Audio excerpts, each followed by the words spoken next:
All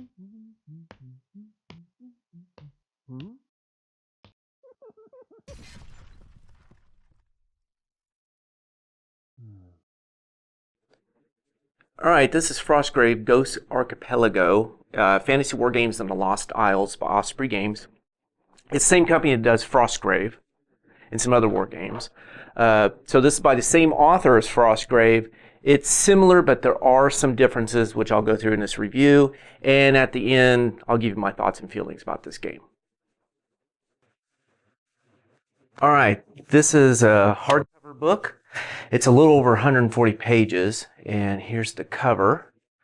So in Frostgrave, which is here, you were fighting in like a frozen city, so a lot of ice and snow. So now we've gone to a chain of islands with some jungle. So the scenery's kind of changed. There's more than that, which I'll get to in this review. On the back, kind of tells a little history of what's going on here. So basic story is there's these people that found this island, drank from this crystal pool, and it gave them special abilities. And then those abilities were passed down through their children, or passed to their children, and then to their children, and so forth. But as the generations went along, it was hard to get that ability to work. And when they got it to work, it caused them damage. It hurt them. And so they didn't really do the ability that much unless it was really needed. And so you're running a band led by one of these people that have those special abilities that could damage themselves, trying to find treasure here on this island and also find the crystal pool, which they hope to drink from, and then they get their full ability without damaging themselves. The problem is this island only comes around like every couple 100 years, and it has now shown up. So all these different people with that are coming to this island, these island chains, to try to find that crystal pool. So that's the basic premise of the game. Let's take a look inside. And like all these Osprey games like this, they're going to be full color. So it's not only illustrations, it's going to be with miniatures. Nicely put together. If you're familiar with Frostgrave, you're going to be familiar with the layout of this book also. There's a lot of similarities, but there are some differences, and I will get to those as they come up. So it is its own game, but with kind of the same system. I don't know how compatible they'll be with each other. And as I go through each chapter, you'll kind of see, oh, yeah, that is different than what's in Frostgrave. So this is what the inside of the book's going to look like. And let's go take a look inside in more detail. All right, here's the table of contents. I'm just going to give an overview here, and then I'll go more in depth in each chapter in this video. So we have the introduction to the game, Heritors, Wardens, and Crewmen, which are basically like your wizard apprentice and then the people they hire. How you play the game, how you would run a campaign, your Heritor abilities, which for this purpose, just think of your wizard ability from Frostgrave. Warden spells would be like your apprentice spells from Frostgrave. Kind of give you an idea how that works. They do have 8 scenarios, a Bestiary, your crew sheets, and the credit. All right, this is the introduction. Basically, it's telling you a little bit about wargaming and what you'll need to play the game, such as tape measure, D20s, your crew sheets, miniatures, and the table area. And it's either played 2x2, 3x3, or 4x4, just like in Frostgrave and a lot of skirmish games. And that's basically what the introduction is about. All right, Chapter 2 consists of how you build your warband for the game, which consists of Heritors, Wardens, and Crewmen. Heritors is, and I'm going to reference back to Frostgrave because they're very similar in the structure. Heritors are like your wizard from Frostgrave, but they're not a spellcaster. They have inherited, since the name there, the inherited abilities, but they're not like magic. Your Warden is like your apprentice from Frostgrave, and they are spellcasters, but they're not as powerful. And then Crewmen are the same, hired guns or whatever, just like in Frostgrave. So when you build your warband, you're going to have 1 Heritor, 1 Warden, and up to 8 crewmen. Now your Heritor, there's no, like in Frostgrave, you could be a summoner or something like that. There's not this with Heritors. There's a list of abilities. What 5 abilities do you want the Heritor to have? So there's no classes of abilities. So what 5 abilities do you want your Heritor to start with? Wardens, there are classes. And I'm going to go over to where they're at. So it could be a Beast Warden, Earth, Storm, Vine, or Wave. And basically, you'll choose one of those to be your class that your spellcaster is, and you'll choose 3 spells from that class. So if I'm a Storm Warden, I'm going to choose 3 spells from Storm Warden. Then I'm allowed to choose 1 other spell from one of these other classes. Now, if I was a Beast Warden, I'd choose 3 from Beast, and 1 spell only, but it has to be 1 from these 4 classes. So that's how you fill out your Heritor and your Warden.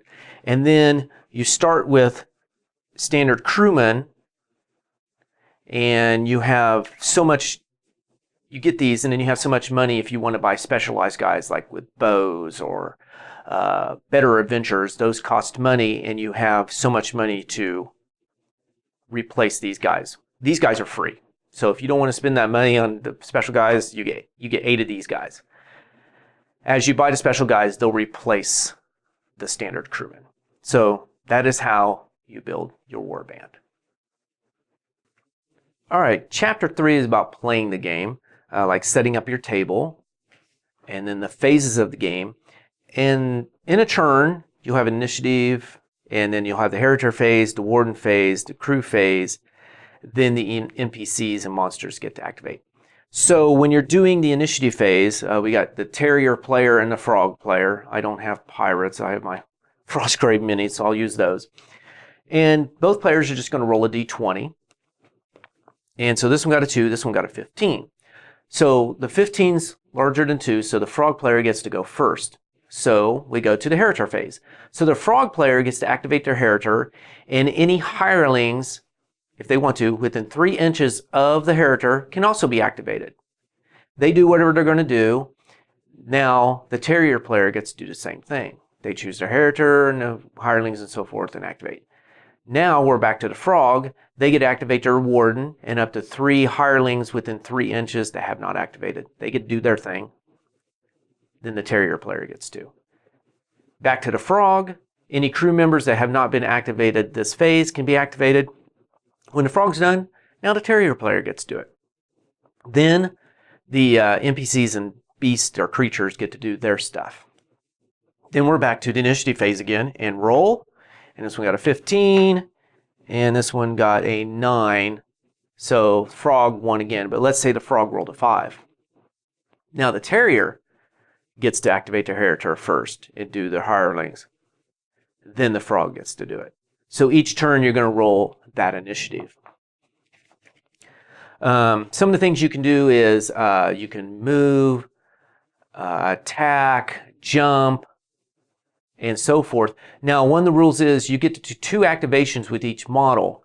If you do 2 activations, one of those activations has to be movement. So you can't do an attack and an attack.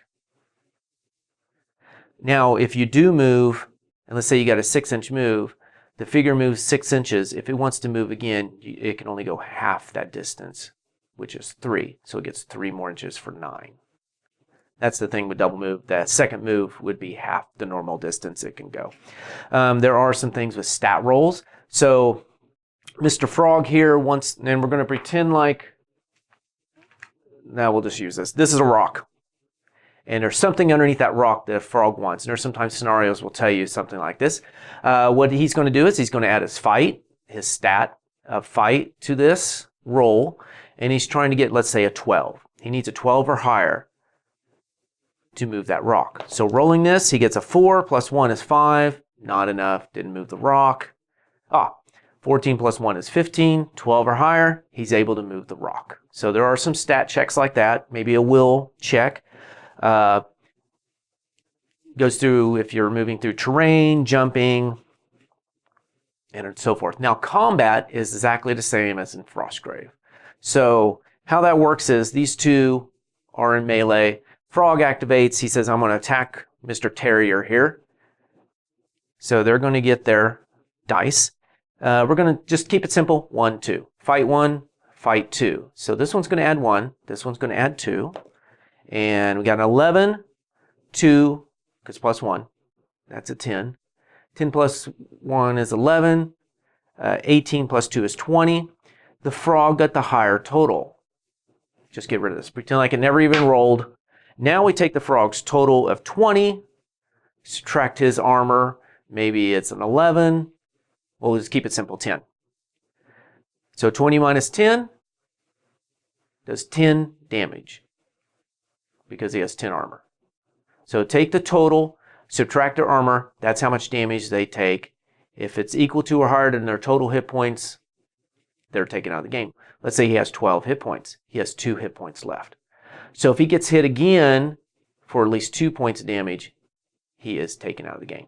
So it's really simple. Roll the dice. Each of them roll their die. Add whatever appropriate ability is in modifiers and so forth. Whoever gets the highest total, get rid of the lower die. What is the total? Subtract the armor. That's how much damage they do. That is how you do combat.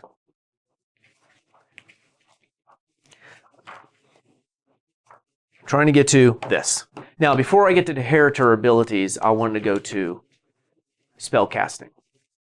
Now, with spellcasting, it's the same as in Frostgrave. So let's say Mr. Frog here, actually I'm going to get my owl, he's my wizard. So my owl here wants to cast a spell. And let's say it's teleport, and let's just say it's a 10. So he's rolling this and needs a 10 or higher. He got an 8, he failed.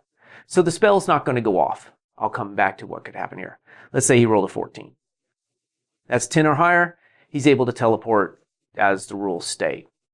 Now, let's say he did roll that 8, which I can't find now. There it is.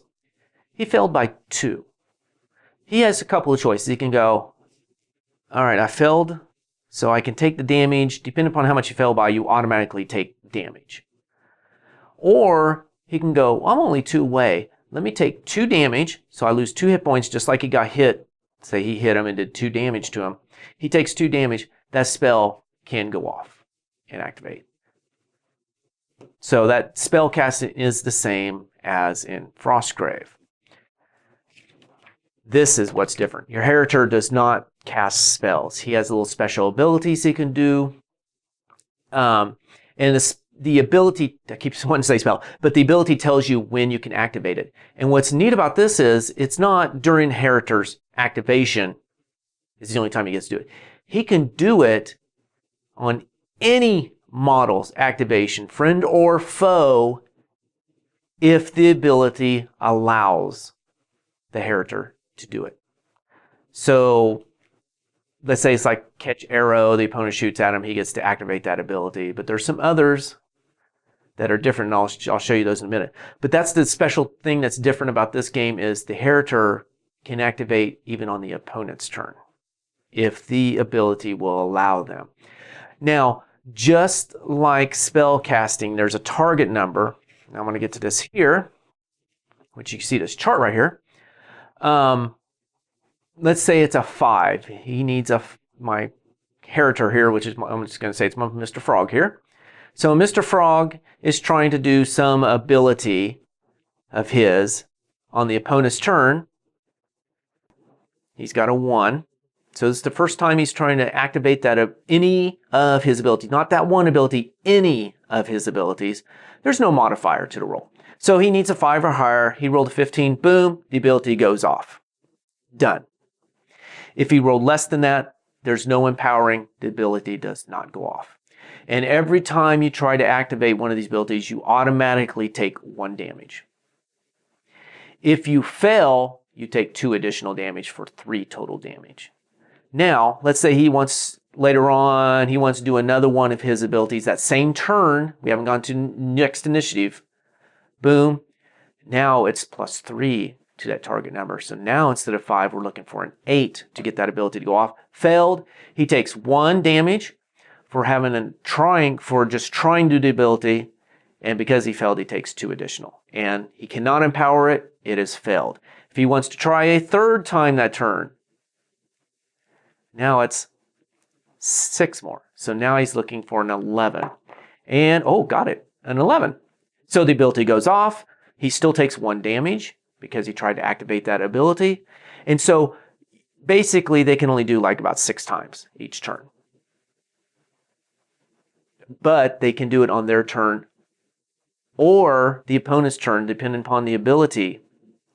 Will tell you when you can use that ability. Maybe the opponent has to do some certain thing, and boom, you can activate that ability. And again, this is not for using the same ability over and over and over. It's whenever you try any of his abilities on that same turn. That is what's different between a Heritor and the spellcasters from this game and Frostgrave. And the final thing is like collecting treasure, using boats. There's the creature's actions. There's some small boats in this game. There are some larger boats you can do in the campaign. And then finally, really ending the game. And that is what this chapter entails. All right, chapter 4 is about running your campaign. And if you're familiar with Frostgrave, pretty similar. Your people can survive or die. So if they get taken out of the game, there's a possibility they're not are dead. They can come back. So they go through that, and they've got treasure in here, how you level your characters, just like in Frostgrave. There is one thing that's going to be a little different, which I'll get back to here. So you got the usual, what treasures did you get, how do you level your characters, and so forth in this part. But one of the things that is different, and it's back here, if I can find it, ships. That's a nice picture. So that's here. You can spend stuff to upgrade your ships that's traveling to the islands. And this is, I think it's like how you did your fortresses or whatever in Frostgrave. This time it's your ships. So that's what's included in the campaign section. All right, chapter 5 is probably the biggest change between Frostgrave and this game, and that's the Heritor abilities. Now, it does say random selection down here. Don't let that scare you. You have the choice. You can actually choose which abilities you want, or you and your opponent can decide, let's just randomly roll to see what we get, and that's what our guys have. So they give you that option. Looking here, here's the abilities. So again, you can do random, or like I want leap, and I want catch missile, and I want spell shield, and so forth. You have that option. I'm not going to go over what all these abilities are. We'll take a look at a couple of them. But remember, you choose 5 of these. And they're not in any specific class. You can have this, and so forth. So you choose which 5 abilities you want your Heritor to have. So let's look at a couple of these abilities. We'll just look at the first couple of them. There's backswing. So whenever this hero fights and still in combat, so there's, even if it's the opponent's turn, and this is what happened, you can activate the Heritor using that blood, take the damage, roll. Did you make the roll? If so, you are able to do this ability even though it's the opponent's turn, and you get a free fight. Burning Eyes. Whenever opposing crew member attempts to move into combat with him, they must make a will roll of 16 to complete that movement. Catch missile. It's more than 6 inches away, it automatically fails. And again, you can do these on the opponent's turn. Even if your Heritor is activated already, these are like freebies as long as the condition is met and you make that roll. And then finally, let's look at Crushing Blow. The ability can be utilized anytime the Heritor wins a fight in hand-to-hand combat, so not range. If that's so done, you can go, oh, I want to try to activate this, take your 1 hit point of damage, make your roll. If successful, boom, you do additional 3 points of damage on top of whatever you just did. So that, and going back to the list, here's the list again. You choose 5 of those. So that's how the Heritor abilities work. Moving on over to, And that's it for this chapter. I thought it was the Warden stuff, but that's coming up in the next chapter. Ooh, nice picture again. All right, chapter 6 covers the Warden spells, or it basically spells like in Frostgrave. It's the same thing. What branch are they from? What target number do you need? Is an area effect line of sight?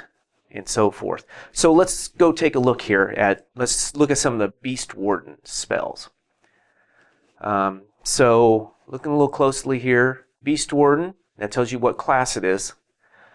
Target number is 8, so you need 8 or higher on the die, for the most part. And it's an area effect where this one is line of sight, and it tells you what it does. So it's just like Frostgrave spells in that sense. And we'll just go one more page, and then they have this summon animal. Would be their last spell. And then you get to earth and storm, air, water. So which class do you want your warden from? Choose 3 spells from that. So which 3, if you're the Beast Warden, which of these 3 spells would you want? And then from the other classes, you can only choose 1 spell. What's that 1 spell in addition to your beast spells do you want? And so that's what's in this section of Warden spells. All right, chapter 7 are the scenarios, and there are 8 of them, and I'll show you down here. And I'm not going to show you what they are because I'd rather you just kind of be surprised, but there are 8 of them. And they normally have special terrain you need to put in, and they each have their own different conditions for winning the game and what you need to do in the game. So that's pretty neat. They got these starting scenarios. I'm pretty sure they're going to come out with the campaign books like they did for Frostgrave. So in this section of chapter 7 are the 8 scenarios. Chapter 8 is the Bestiary. So these are some new creatures you can add to the game. I'm going to flip it over and we're going to look at the random encounter chart so you can see the list here of what's going to be available. And I don't see any reason that you couldn't bring some of the Frostgrave things from the Frostgrave Bestiary into this one. I'll flip the page and we're going to look at the first page of creatures here. So let's go ahead and look at that. And we got some animals here. So we have the anaconda, the blood drinker bat, crocodile, giant wasp, and gorilla has been added to the game. And if we look at the next page, got awesome pictures of those things. Looks like giant wasps attacking the party. So that's a pretty awesome little picture. So that's basically what's going to be in the Bestiary is some new creatures to add to your Frostgrave game. All right, the last part of the book is going to be your crew sheet. So you can do your Heritor, your Warden, and your ship, treasure, and who did you hire. And also the credits at the end of the book. So what do I think about Ghost Archipelago? I'm actually kind of excited about this. I've heard some people, where's it at? Here it is. I've heard some people with Frostgrave is like, I don't like to play wizards. So this really turned them off of playing the game. Where this, your main focus is guys that have little special abilities. And you saw some of those, and it wasn't really like fireball and stuff like that. So I think that will pull those type of players in. Also, the different setting is nice compared to just being in the city. Now you're in a jungle. You can do all sorts of different things. There are different creatures to run into. I also like how they changed what is your wizard originally in Frostgrave is now the Heritor in this one. And he can activate anytime as long as that condition for his ability is met. But do you really want to activate him or her on that activation because they could damage themselves and ultimately maybe even kill themselves off in a game as they get so low in hit points and one damage from an opponent takes them out. So I like it. There's some different options you can do in here. I don't see that you can play. I don't know if you can combine these two or not. Somebody's probably going to try, but I'm really liking the idea in this one because for me, I'm also one of those spellcasters leader. It's not my cup of tea, but I do enjoy Frostgrave.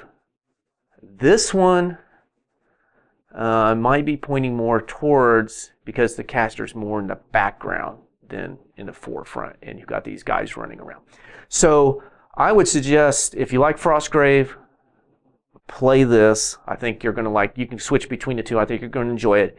If you don't like having a caster as your lead character, but you like the system, I think this game's going to be it for you too. And you can use any models you've got already, maybe your D&D models, Pathfinder models, Reaper. You can go ahead and use those in this game too. So yeah, I highly suggest this one. I can't wait to really get this one on the table and try it out.